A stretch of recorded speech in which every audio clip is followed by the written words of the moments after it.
O que é produto para idoso? Será que isso existe? É produto geriátrico ou tem um outro universo? Veja nesse vídeo uma das pioneiras em trabalhar viagens para o segmento dos 60 mais, 70 mais, 80 mais, 90 mais. Aproveite! Testemunho. Eu realmente trabalho com esse segmento há quase 30 anos. Eu já o conhecia antes, eu tive clientes no Brasil, na época eu trabalhava em hotelaria, que já lidavam com esse segmento, eu vou falar disso um pouco mais tarde, mas eu, pessoalmente, com o segmento, 27 anos, mergulhada, trabalhando só nesse segmento. A Study Journeys é a nossa empresa. Nós nos especializamos em Continuous Learning, que é um nome bonito para esse produto dirigido para esse povo mais velho aí, que não sossega, que continua curioso, sonhador. E o que nós nos propomos é operar e desenvolver. Eu não sei quantas pessoas estão na área de turismo aqui, mas é uma coisa fácil de você entender. Você cria, você desenvolve e você opera o programa. Ou seja, você vai lá na ponta com ônibus, guias, conferencistas, motoristas, é um bando de gente para trabalhar e fazer com que essa programação funcione suíçamente, com tudo no horário e tudo mal. Nós trabalhamos, se você for procurar, eu não tenho um website, porque nós trabalhamos como uma consultoria, exclusivamente com clientes que são ONGs de educação, Alumni Associations de universidades grandes, nós já fizemos trabalhos com Harvard, trabalhamos muito com uma ONG de Continuous Education nos Estados Unidos, e temos já, ao longo desses anos, formamos uma equipe e que a gente usa, enfim, de conferencistas e guias especializados nos mais diferentes temas. Por exemplo, você pode... Foi uma coisa que aconteceu alguns anos atrás, eu recebi um pedido de um historiador que estava escrevendo sobre o século XVII na Espanha. Então, eu auxiliei, fui buscar dentro dos conferencistas que a gente tinha, entradas em arquivos especiais, etc. Quando nós chegamos aos 60 anos, eu e Paula, a gente seguiu aquela tradição de pensar, vamos pensar em parar, vamos fazer um plano de 5 anos para reposicionar a vida e a empresa. Tal. E chegamos à conclusão que tínhamos o plano perfeito, vamos manter 20% do negócio como terapia ocupacional e o resto a gente deixa correr, a gente não precisa mais, quantas bolsas você precisa ter, quantos sapatos você pode comprar, você nunca vai consumir tudo que você tem. Então, o plano perfeito. Nada disso, claro, né? Olhando para trás, a decisão de fazer isso era mais, não o parâmetro tradicional, mas a decisão a combinação de cansaço, de exaustão da fórmula de vida, aquela 24/7, principalmente quem trabalha na área de turismo, e uma nova ansiedade, também angústia da chegada da hora da velhice, né? O que você vai fazer quando a velhice chegar? Porque até então você acha que ela não chegou. É um problema dos outros, né? Depois de algum tempo, claro, ficou tudo muito chato, e na primeira chamada que a gente teve do mercado, a gente se agarrou naquilo e fomos lá e tal. Mas aí a gente viu que o mundo tinha mudado naqueles 5 anos que nós paramos, né? Mais ou menos. Então, nós recriamos o nosso meio ambiente de trabalho com custos muito mais baixos, construímos mesmo um home office aqui no Jardim, que acabou batendo com a pandemia, né? Chegou tudo, graças a Deus, na hora certa. Então, fizemos uma revisão total do nosso custo operacional, terceirizamos tudo, transformamos tudo em digital, acabamos com papel e começamos a pensar em adequar os novos produtos que a gente queria criar. Os nossos destinos principais, porque você não pode se especializar em tudo, né? São Portugal, Espanha, França, Brasil e Reino Unido. Nesses 27 anos, desde que a gente abriu, acho que a gente já atendeu pelo menos uns 30 mil passageiros. E a ideia é proporcionar uma experiência muito especial, gratificante, e que ele acabe a viagem e diga: poxa, aprendi alguma coisa, eu vi alguma coisa nova. Eu estou levando comigo uma informação nova, porque as nossas programações são de conferências e toda a parte física é ligada ao tema das conferências. Então, você viaja, tira e pega aquela programação porque você está interessado no tema, seja arquitetura, seja política, enfim, temas sociais, etc.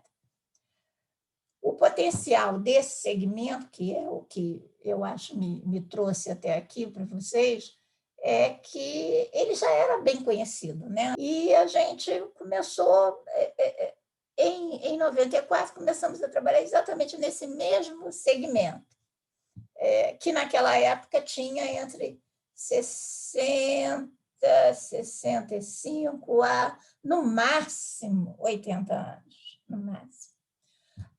Essa barreira cronológica avançou pelo menos 20 anos. Por quê? Exercícios, cuidado na alimentação. A gente tem essa experiência de que o cliente que mais reclama é aquele cliente de 60 anos. Ele acabou de sair de uma vida ativa de 25, está cansado, precisa dormir, não fez exercício físico nenhum, e tudo cansa e irrita ele. O cliente bem-humorado é aquele de 70, 75, que já dormiu, já super ativo, ele quer mais, ele quer aprender mais, ele quer escutar mais, ele quer andar mais, enfim. Então, essa aceitação e reconhecimento desse novo indivíduo, bem conservado, ágil, produtivo, fez com que o próprio negócio prosperasse, né? Porque, de repente, você tinha um cliente pronto para isso. Eu queria falar de uma coisa que eu senti ficando mais velha. A gente sente muito nos nossos clientes que eles mudou bastante, mas ainda estão desatendidos, invisíveis, carentes de estímulo diário intelectual, né? É aquele pessoa que se aposentou, fica no sofá, ou o que seja, e, mais do que tudo, muito doído, a redução de renda. Eles lutam contra essa percepção de obsolescência, né? Daí, por exemplo, o crescimento do setor de continuous learning deixou de ser exótico para ser uma escolha natural para você viajar. E a corda estica, né? A redução da natalidade versus a vida mais longa criou um novo mundo, né? Uma nova situação, com uma nova interação entre os mais jovens e os mais velhos. Enquanto você tinha um respeito reverencial pela experiência, mais distante, às vezes irônico, às vezes depreciativo pelos mais jovens, hoje, não no início, há 20 anos atrás, mas hoje muito mais, você tem uma expectativa real de mão na massa, de participação e cobrança em igualdade de termos, né? Você tem a expectativa de que essa pessoa vá produzir, os mais jovens começam a olhar um pouco mais, com menos ironia e e uma expectativa mais elevada. O que aconteceu com o nosso produto, né? Em 3 décadas, a gente sentiu transformações gradativas, mas muito importante nesse cliente. Você tem décadas, eu separei por décadas aqui, botei a idade média do que era o nosso cliente em cada uma dessas décadas.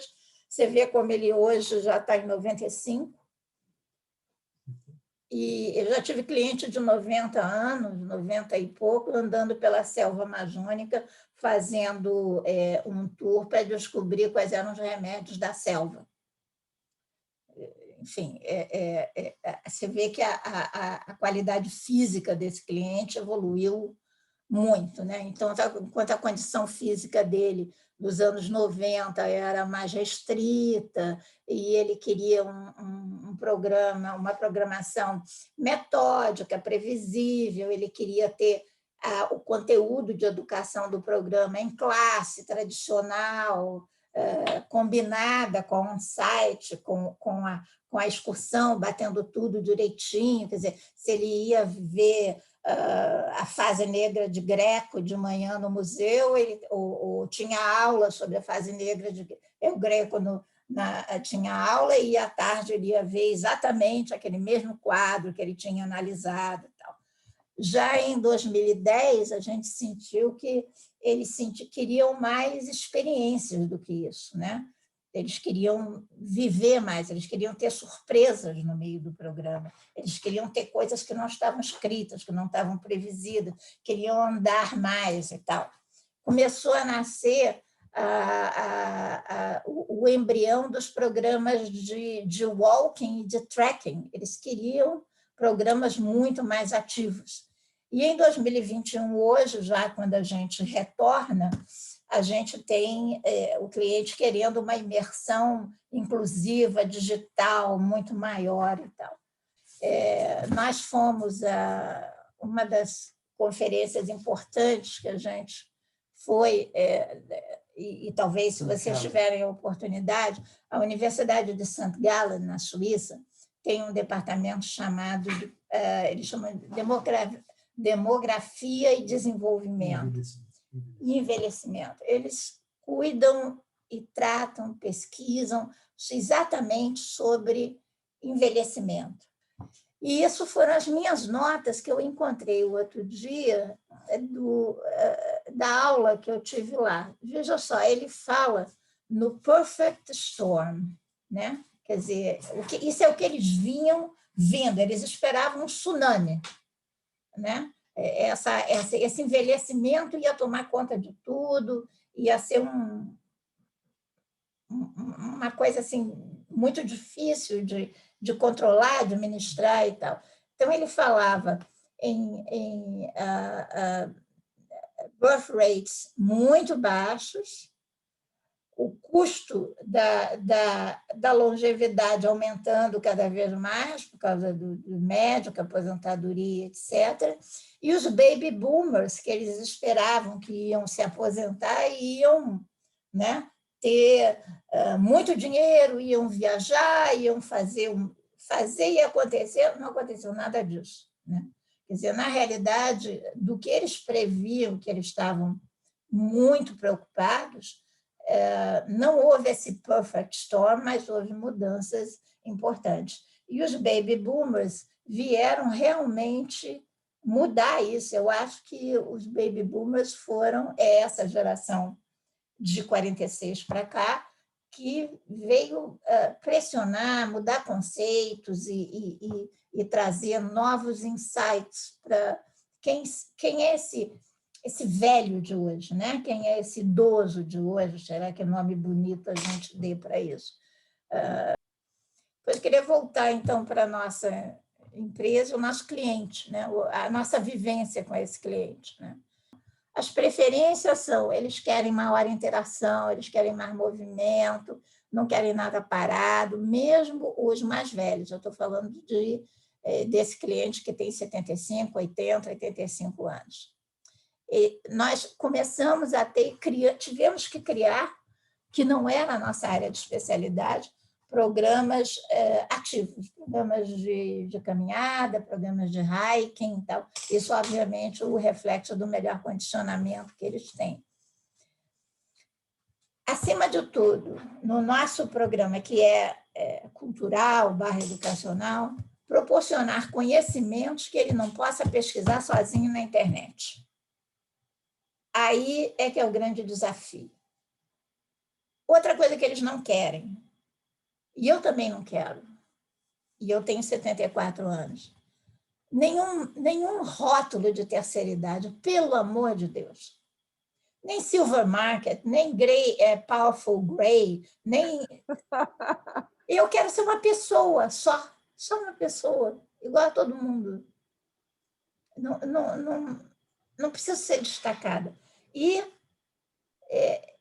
descrição dos serviços tem que ser feita quando você escreve no website da programação, quando você descobre a programação. Hoje, você diz, vai ficar aquela coisa que dizia antigamente, hotel 3 estrelas ou similar, hotel 4 estrelas, esquece, não tem similar. Você tem que dizer onde você vai colocá-lo, qual é o hotel, onde fica, endereço e dar o website, porque ele vai entrar lá e ele vai checar a informação. Ele acessa tudo. Ele pesquisa tudo. Hoje em dia, a gente sabe como pesquisar. Não é como há 20 anos atrás, que você tinha que aprender a saber perguntar ao Google a informação que você queria. Não, hoje todo mundo sabe como perguntar. Hoje você até pode fazer uma pergunta mesmo, longa, com 15, 20 palavras, e lá o algoritmo te responde. Então, as expectativas é que cada vez mais exigentes e difíceis de atender, obviamente. Ele está viajando num grupo, mas ele quer que a experiência dele seja única. Ele quer que seja personalizada e adaptada ao perfil dele. Então, ele escreve, diga assim, eu tenho alergia a amêndoas torradas. Vegan. Você tem vegan, vegan com ovo, vegan sem ovo, come peixe, vegan, mas come peixe. Vegetariano. Tem 25 tipos de vegetarianos hoje em dia. Quer dizer, alergias. O outro dia nós estávamos com uma senhorinha de 91 anos no nosso grupo, e era online, era uma programação. Não era de hiking, essa? Eu estou falando da outra. A de hiking. E a gente pergunta, tem alguma restrição? Alguma.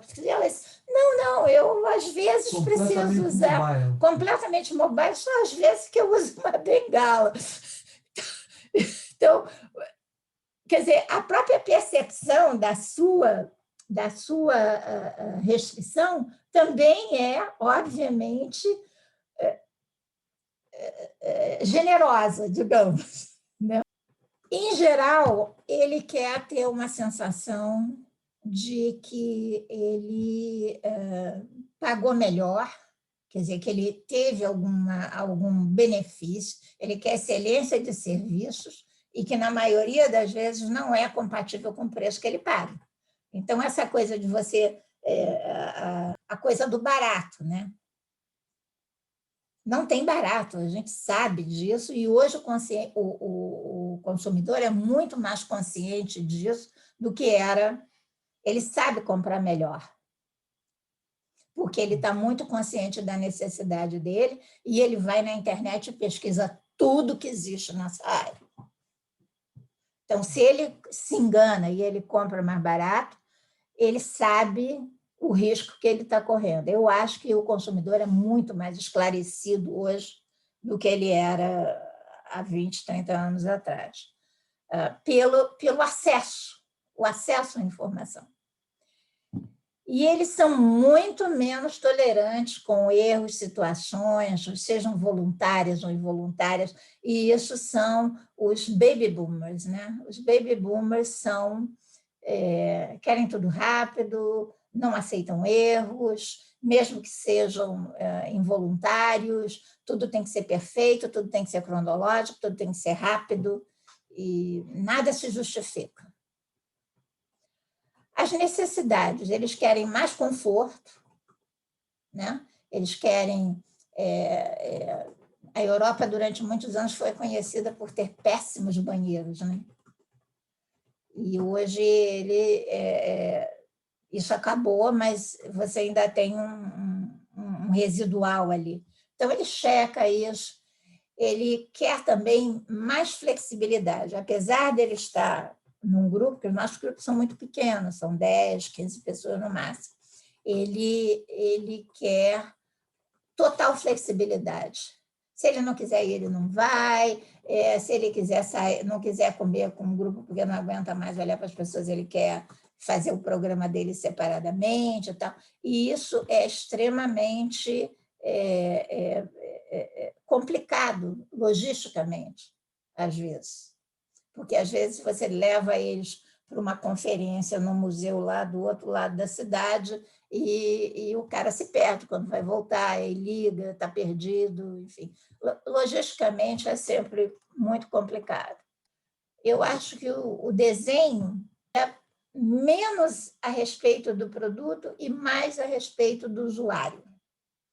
No sentido de...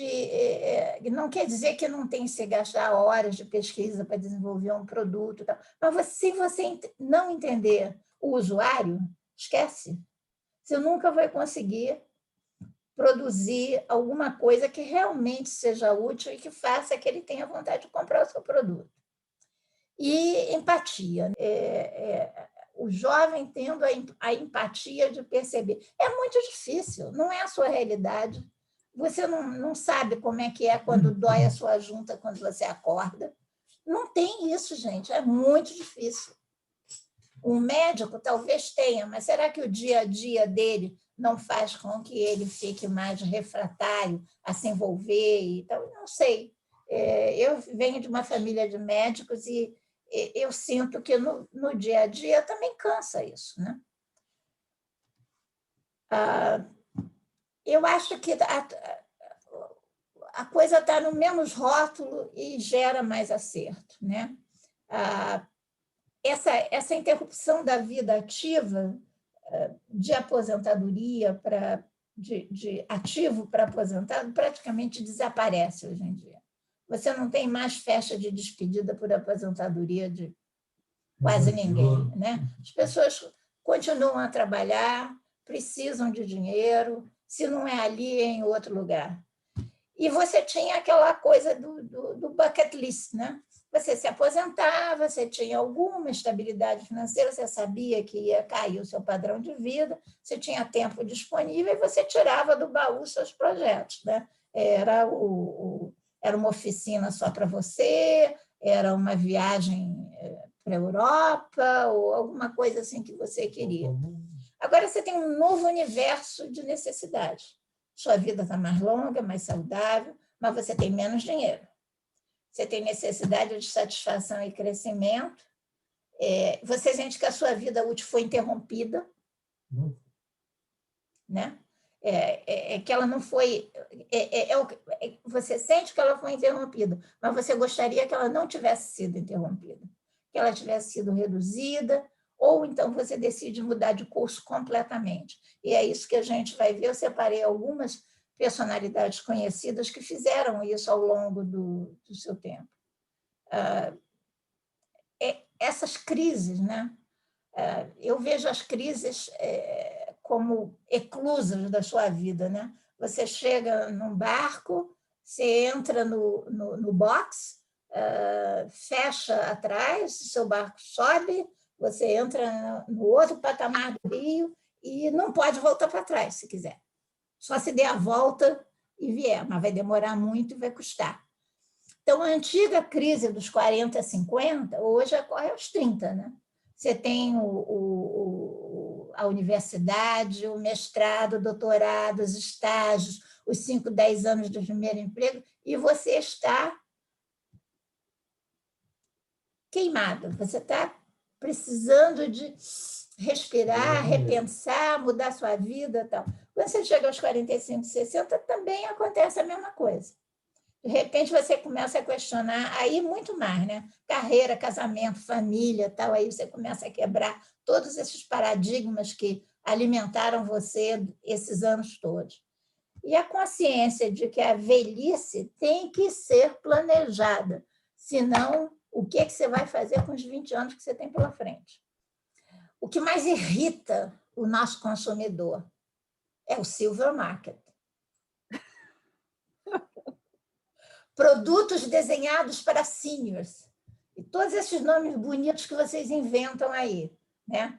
Tudo criado por gerente de produto desavisado, protecionista e com um absoluto desconhecimento do segmento. Nós não nos sentimos, eles não sentem, nós não nos sentimos nem seniors, nem velhos, nem idosos, e que outro nome você queira me dar, cuidadoso, generoso, cortês e tal. Nós somos apenas pessoas experientes, né? Assim como vocês se sentem hoje na sua profissão. Eu acho que cada um de vocês se sente experiente na sua profissão. Eu me sinto experiente na minha profissão. Um pouco mais de vivência, mas eu também me sinto. E experiência não é velhice, não é obsolescência. Então, eu acho que o conceito de obsolescência é uma coisa muito importante, né? Quer dizer, você não saber mexer num Zoom não quer dizer obsolescência. É simplesmente um instrumento novo que você ainda não aprendeu a usar. Como você mesmo falou, Patrícia, muita gente começou a usar e gostou. A resistência a coisas novas é uma coisa absolutamente normal, mesmo quando você tem 30, 40, 50 anos. Essa resistência está na natureza humana, né? Eu acho que esse conceito de menos sobre o produto e mais a respeito do usuário transcende o silver market, tá?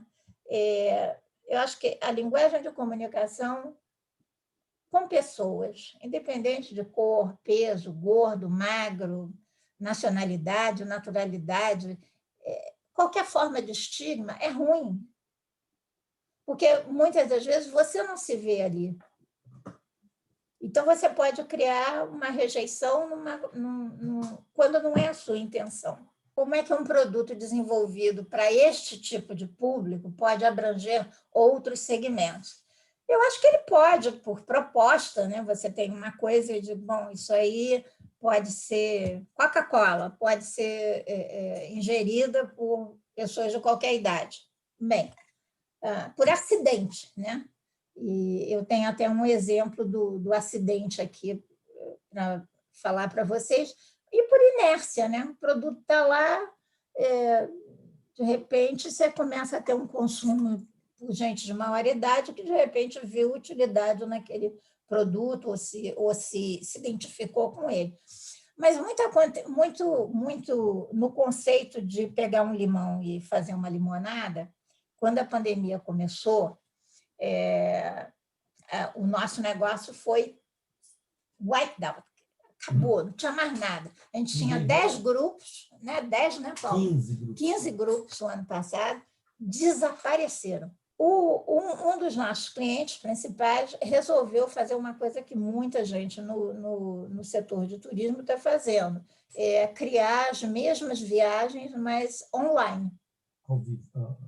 Quer dizer, você tem o guia que vai lá, que te mostra o que é, você tem a palestra, você tem a conferência, você tem tudo isso, e a gente descobriu que atendia outros segmentos também. Tipo, mas isso é bom para isso é bom para aquilo. Então, a gente descobriu que ia atender um segmento, que é uma coisa que a gente há muito tempo procurava. Como é que você vai atender a esse segmento muito mais velho, de mais de 90 anos, que já não pode viajar? Porque vamos convir que viajar hoje é uma batalha. Você tem aeroporto, segurança, longos corredores, enfim. Vem atendendo também aqueles que não gostam de viajar. Tem muita gente que não gosta de viajar. Não quer passar por toda aquela a gravação de aeroporto, gente te revistando sua mala, fazendo essas coisas, né? E tem gente que tem problema de mobilidade e que também gostaria de conhecer Paris ou conhecer outros lugares e nunca conseguiram. E você criou um produto muito mais barato do que o outro presencial, e nós montamos isso, fizemos um investimento, pegamos um empréstimo, fizemos um investimento, montamos o primeiro produto, já está vendendo, e o nosso primeiro programa vai ser agora em abril, totalmente por Zoom, totalmente controlado. Nós estamos usando o nosso staff, quer dizer, os nossos guias estão no campo fazendo exatamente as mesmas visitas, da mesma forma, com os mesmos comentários. São 5 dias de programa. 4 horas por dia. 4 horas por dia. 3 a 4, né? E são 5 dias por semana. É uma semana viajando. Todo dia você tem aquela sessão e você tem uma programação feita e você sabe onde vai e você sabe que conferências você vai assistir. Quer dizer, ou seja, o mesmo esqueleto de um programa normal que a gente tinha. A gente não chama de tour, a gente chama de programa porque é cultural, porque é educativo. Então, o que a gente faz, né? Quer dizer, o que é o nosso produto? Isso aqui, por exemplo, estes aqui são um grupo da Bermuda que nos contatou para desenvolver um programa. A Bermuda é um país irmão dos Açores. Os açorianos emigraram muito a vida toda. Quer dizer, eles têm Havaí, Florianópolis, né? Tem Boston, quer dizer, é uma ilha com poucos recursos e saíam muitos, né? Desde o século XVI. Desde o século XVI, segundo o patrão aqui. Então, qual era a nossa tarefa? Encontrar cientistas, historiadores que pudessem nos contar dessa ligação, o que aconteceu. A gente descobriu coisas interessantíssimas, né? Por exemplo, foram levados para Bermuda 5.000 açorianos para fazer calçadas do tipo portuguesas.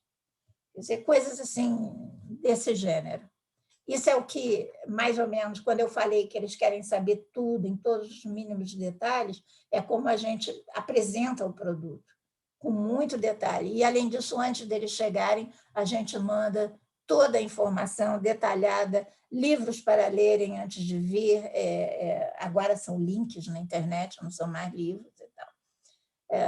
O programa em si são 2 a 3 horas de instrução diária, tem discussões, tem chat, tem tudo o que você teria normalmente de interação, fosse um programa normal. E, falando sobre produtos, eu não sou marqueteiro, minha área é de operação, mas quando Dora falava de quando você desenha um produto, não pense na pessoa idade, ou se pense, não traga à frente.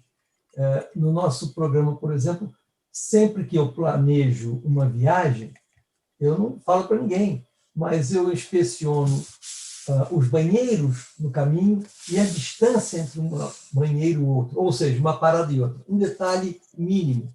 Por quê? Porque pessoa de idade precisa lavar as mãos regularmente. Então, se você tem essa preocupação de procurar as necessidades do seu cliente, você tem um produto que não tem igual. Um detalhezinho, uma coisa que não se fala, porque é banheiro, mas eu viajei muitas milhas parando. Tem piadas em Portugal que eu entrava nos restaurantes, eu ia parar e dizia, eu podia ver os seus banheiros? Sim, senhor, está aqui. E das mulheres? Das mulheres? Por que o senhor quer ver das mulheres? Eu falei, não, aqui eu tenho um ônibus com 30 pessoas, 20 são mulheres. Se eu tenho que parar aqui 20 mulheres, se eu tenho um banheiro, eu não posso parar. Quer dizer, esse detalhezinho, se você pensa nisso, não porque são velhos, você conhece o seu velho, mas não precisa dizer para eles, olha, nós temos um banheiro. Eles vão sentir isso, vão apreciar. E uma outra coisa, eu vou botar aqui para vocês do chat, para todo mundo, que eu acho espetacular, quando se fala da idade, o pessoal ainda está vivendo. Um dos programas mais populares que nós temos agora é hiking. E eu, quando fazia inspeção, não conseguia. Desmaiei no primeiro e quebrei as costas no segundo. Mas nós temos agora 4 programas em setembro, todos cheios, com 24, que é o máximo. E um deles, nós temos 4 pessoas só têm menos de 65 anos, 9 têm mais de 65 anos, 8 são acima de 70 e 3 têm 80 anos. Então, é uma longevidade que tem, é o pessoal que está... Os 80 vão andar mais rápido que os de menos de 65 anos. Eles reclamam, é muito ruim essa trilha. Eu vi isso, porque eu sou assim. Eu era assim.